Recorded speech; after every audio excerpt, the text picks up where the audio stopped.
Callum Reed miró su reloj por tercera vez, preguntándose si le habían dejado plantado. La lujosa cafetería estaba llena de gente que almorzaba, profesionales que comían rápidamente entre reuniones. Exactamente el tipo de lugar que su asistente le había sugerido para lo que ella insistía en que era una reunión importante con alguien que necesitaba darle las gracias personalmente. A sus 34 años, Kellum era el director general de Reed Industries, una empresa manufacturera fundada por su abuelo que él había modernizado y ampliado hacia la tecnología verde. Era exitoso, rico y perpetuamente soltero, a pesar de los intentos cada vez más creativos de su asistente por encontrarle pareja. Cuando ella le mencionó esta reunión, Kellum supuso que se trataba de otra cita a ciegas apenas velada. Estaba pensando en marcharse cuando una joven se acercó a su mesa. Era llamativa, con el pelo rubio que le caía en ondas por los hombros, vestida con un traje profesional, una blusa color crema y una falda roja que sugería que venía de la oficina. Pero lo que llamó la atención de Calum fue su expresión, nerviosa, emotiva, decidida. ¿Calum Reed? Preguntó ella con voz suave pero firme. Soy yo, respondió él, levantándose automáticamente. ¿Eres mi cita misteriosa? Sí, dijo ella, extendiendo la mano. Me llamo Sofía Lancaster. Gracias por aceptar reunirse conmigo. Mientras se sentaban, Calum estudió su rostro, tratando de ubicarla.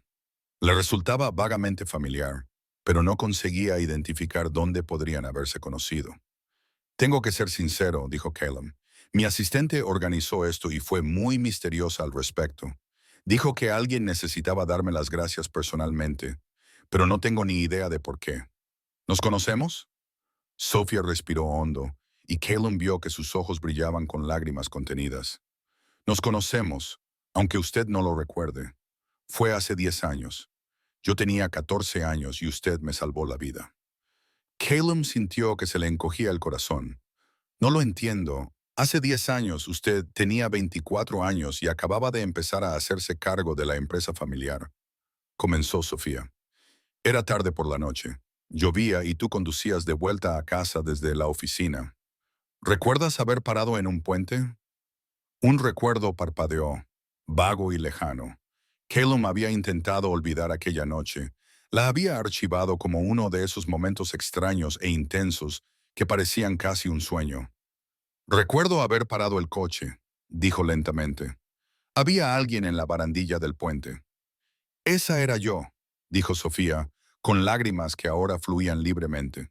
Tenía 14 años y estaba a punto de saltar. Me había subido a la barandilla y estaba a segundos de soltarme. Entonces detuviste tu coche y saliste bajo la lluvia torrencial. La memoria de Calum se agudizó. Ahora recordaba a una joven con uniforme escolar empapado de pie en el lado equivocado de la barandilla. El terror que había sentido, el acercamiento cauteloso, el intento desesperado de convencerla de que no lo hiciera. No eras más que una niña, susurró Callum. Parecías tan pequeña y asustada. Estaba aterrorizada, admitió Sofía. Llevaba 2 años sufriendo acoso escolar sin piedad. Mis padres estaban pasando por un divorcio amargo y me utilizaban como arma arrojadiza el uno contra el otro. Me sentía invisible e inútil y me había convencido a mí misma de que el mundo sería mejor sin mí. Esa noche decidí acabar con todo.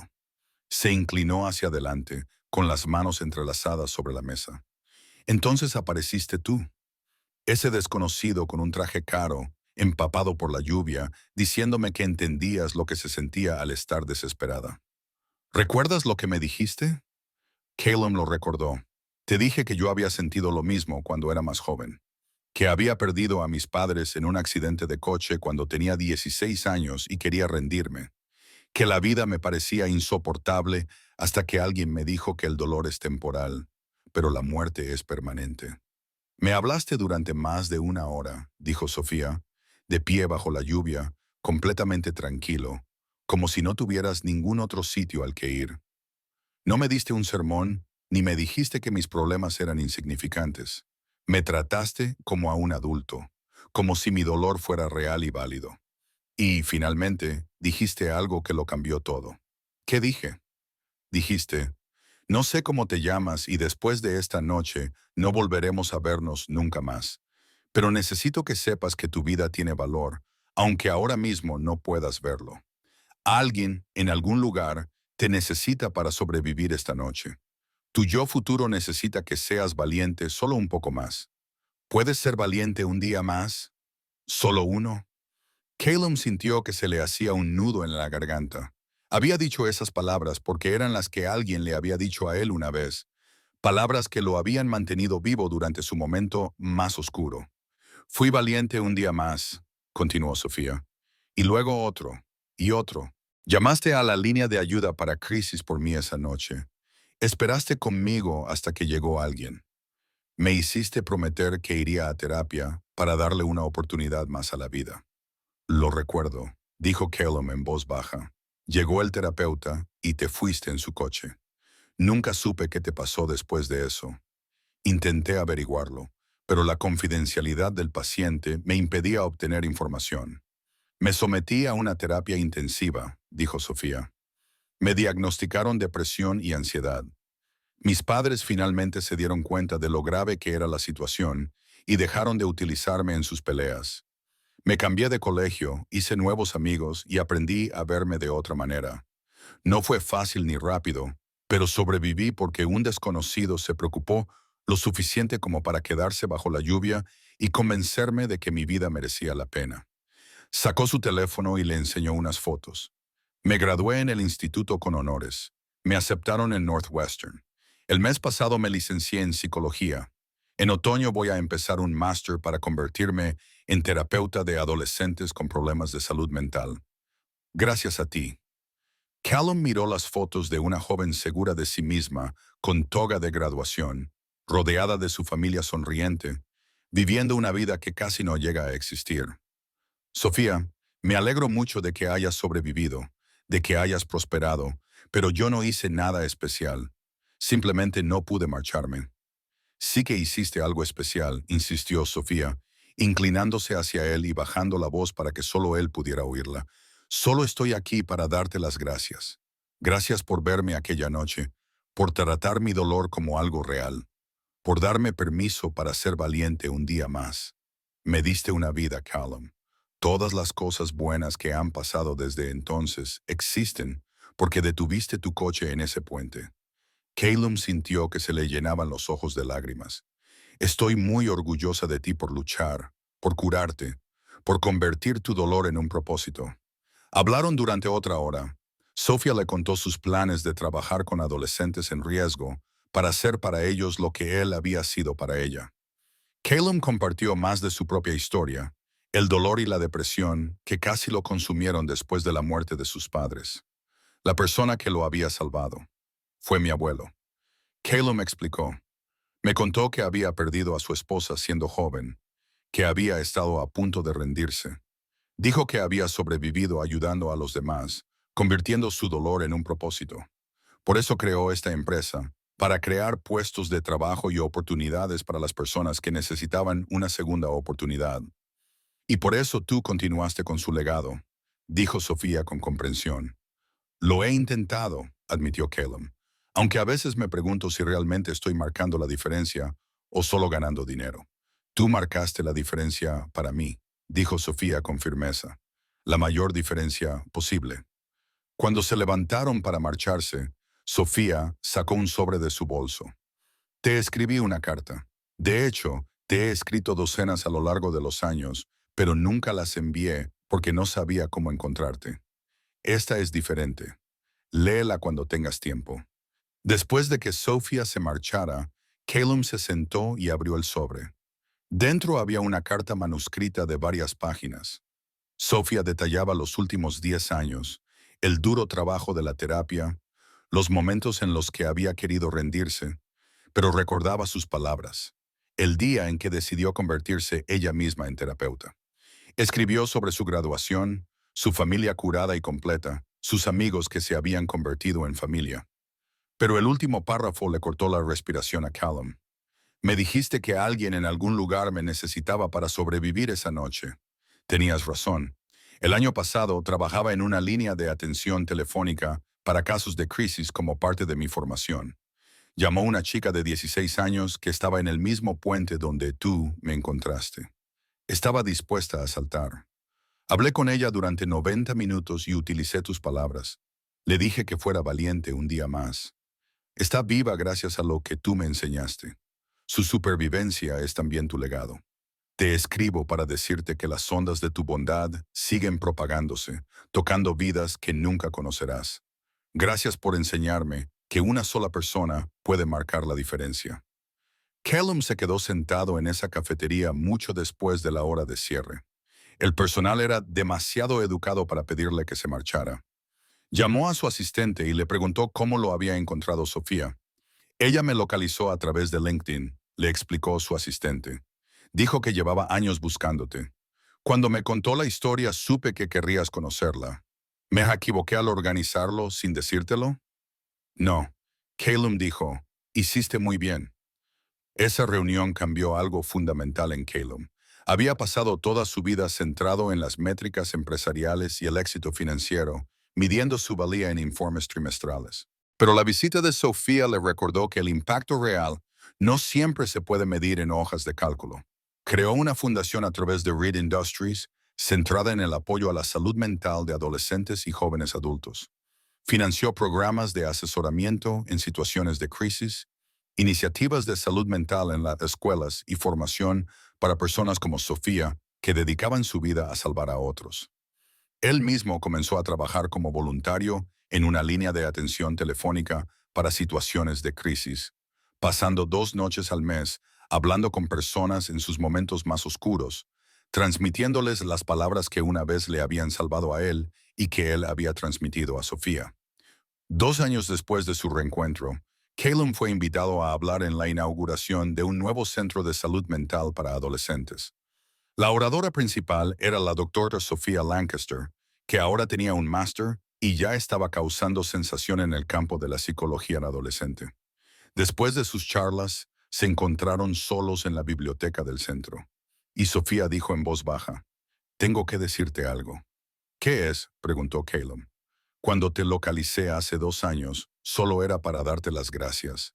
No esperaba nada más que ese único encuentro, salvo conocerte. Al verte convertir tu propio dolor en esta fundación, en este centro, al verte vivir la lección que me enseñaste, me he enamorado de ti». Calum sintió que su corazón se aceleraba. Durante los últimos 2 años, se había sentido atraído por Sofía de una forma que no esperaba. Su fuerza, su compasión, su absoluta dedicación a ayudar a los demás. Ella encarnaba todo lo que él valoraba. «Sofía, tenías 14 años cuando nos conocimos. No quiero que confundas la gratitud con... No estoy confundida». Sofía le interrumpió con suavidad. «Ahora tengo 24 años, no 14. He hecho terapia, he tenido relaciones, he tenido una vida plena. Mi gratitud por lo que hiciste nunca cambiará, pero lo que siento ahora es diferente. Amo quien eres, no solo lo que hiciste por mí». «Yo también te amo», admitió Calum. «He estado luchando contra ello porque no quería que te sintieras obligada». «No estoy obligada, estoy eligiendo. Hay una diferencia». Se casaron un año después en una pequeña ceremonia en el centro de salud mental que habían construido juntos. En lugar de una lista de bodas, pidieron a los invitados que hicieran donaciones a programas de prevención de crisis. Y en sus votos, ambos hablaron de segundas oportunidades y de la responsabilidad de sobrevivir para honrar la vida que se nos ha dado, ayudando a otros a encontrar sus propias razones para seguir adelante. 10 años después de esa boda, Callum y Sofía se encontraron juntos en otro puente, el mismo donde se habían conocido. Estaban allí para un servicio conmemorativo, en el que se descubrió una placa que decía, «No estás solo, tu vida tiene valor. Sé valiente un día más. Línea de atención para crisis. Llama en cualquier momento». Su hija, de 8 años y llamada Hope, preguntó por qué venían a este puente todos los años. «Porque aquí es donde tu papá me enseñó a ser valiente», explicó Sofía, «y donde aprendí que una persona que se preocupa lo suficiente como para detenerse y escuchar puede cambiarlo todo». «Aquí es donde aprendí», añadió Calum, que lo más importante que podemos hacer con nuestras vidas es estar ahí para las personas en sus momentos más oscuros y recordarles que la oscuridad es temporal, pero que la decisión de sobrevivir abre infinitas posibilidades. Hope miró el puente y luego a sus padres. Cuando sea mayor, yo también quiero ayudar a la gente a ser valiente. Ya lo haces, dijo Sofía, abrazando a su hija con fuerza. Cada día que estás viva, nos recuerdas por qué es importante sobrevivir. Eres la prueba de que elegir la vida, incluso cuando es difícil, conduce a más amor del que podemos imaginar. Porque eso es lo que Callum había aprendido en una noche lluviosa hace 24 años, cuando detuvo su coche para ayudar a un adolescente suicida. Que nunca sabemos el impacto total de nuestras decisiones. Que un momento de compasión puede resonar durante décadas, creando vidas, amor y propósito que se propagan de formas que nunca comprenderemos del todo. Sofía había venido a dar las gracias, pero al hacerlo, le había recordado a Callum que su propia supervivencia había valido la pena, que las palabras de su abuelo sobre convertir el dolor en propósito no solo le habían salvado a él, habían creado un legado de vida que continuaría mucho tiempo después. Ambos habían fallecido. Si esta historia te ha llegado al corazón y te ha recordado que nuestros momentos más oscuros pueden conducirnos a nuestro mayor propósito y que una sola persona que se preocupe puede salvar una vida, dale a me gusta, compártela y suscríbete para recibir más historias sobre salud mental, el poder de la compasión y la creación de legados que importan. Comenta a continuación alguna ocasión en la que la amabilidad de alguien te dio esperanza o en la que aprendiste que sobrevivir es la decisión más valiente que podemos tomar. Si tú o alguien que conoces está pasando por dificultades, por favor, llama a una línea de ayuda para crisis. Tú importas, tu vida tiene valor y el mundo necesita que seas valiente un día más.